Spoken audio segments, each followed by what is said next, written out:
Let's bring in retired Colonel and Senior Advisor, CSIS International Security Program, Markie Cancian. Welcome to the show. Thanks for having me on the show. Of course. So first, I want to start with reports that are coming out of Gaza saying 5 people died due to the airdrops of these aids. We've heard how dangerous and how complicated these deliveries are. But, sir, how effective are they in helping Gazans and the starving population there? Well, first, there is danger for airdrops. Very often, we've seen in the past, for instance, in the Balkans when we did this, that people below will try to get right underneath the airdrop to get the supplies, and then it will land on them. They will be injured and even killed. The problem with supplies, as we just heard from the reporter, is that the numbers just aren't there. There have been several airdrops of about 38,000 MREs as meals with each one. When you have a population of 2.3 million, that's not even 1%. So it's important to show that the Gazans that they are not forgotten. It provides a little help for some small number of Gazans, but the only solutions here are either opening the truck routes into Gaza or possibly this delivery by ship. Do you think that's the long-term solution to get food and water? It's opening up these borders. Well, opening the border for trucks could be done very quickly. Of course, that's how the Gazans have been supplied in the past. There have been openings even during the conflict. In the near term, that would be the solution.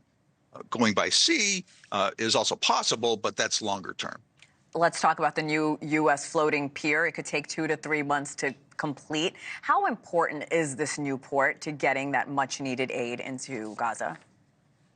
Well, there's good news and bad news about this port. The good news is that it's the right thing to do. A port can bring in large volumes of supplies that the population needs.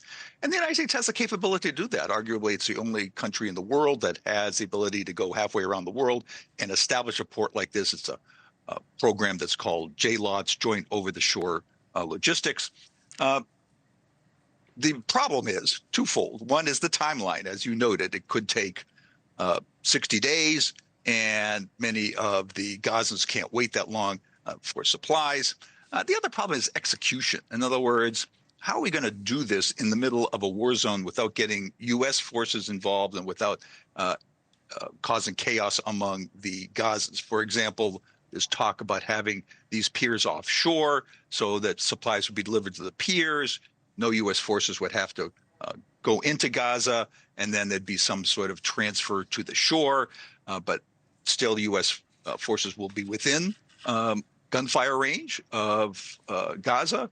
And then it's open to being overwhelmed by civilians who might just get in some outboard motor vessel and go out to the pier and try to get supplies for themselves if they're desperate. We saw that with trucks. So the execution is going to be tricky also. We've heard President Biden say no American boots on the ground, but I think you brought up excellent points. Are there any safety concerns for people who will be building that port?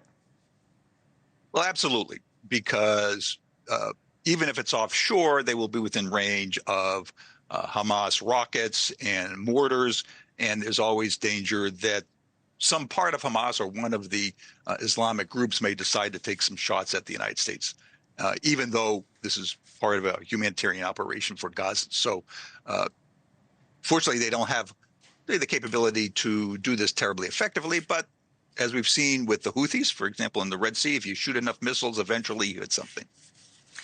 Biden has said reaching a deal by Ramadan. He was optimistic a few weeks ago, not so optimistic now. He says, quote, it's looking tough to meet that deadline. Do you think enough is being done to get the hostages home? Well, I think everyone is working very hard to get the hostages home. The problem is that it's such a knotty problem. That is, for Hamas, this is their ace in the hole. They know that the Israelis and the rest of the world really want these hostages, and this gives them tremendous leverage. So they're not going to just give the hostages up without getting something very substantial. They've said they want full Israeli withdrawal. The Israelis, of course, want the hostages very much, right? But unlike in the past, it's not their top priority. Their top priority is destroying Hamas. They feel that this attack by Hamas was an existential threat. That is, it was a threat against every Israeli. So in this case, unfortunately, the hostages are number two compared to the goal of destroying Hamas and safeguarding the future. Thanks for watching, everybody. Go to joinnn.com to find NewsNation on your television provider. Also, don't forget to click that red subscribe button below to get more of NewsNation's fact-driven, unbiased coverage.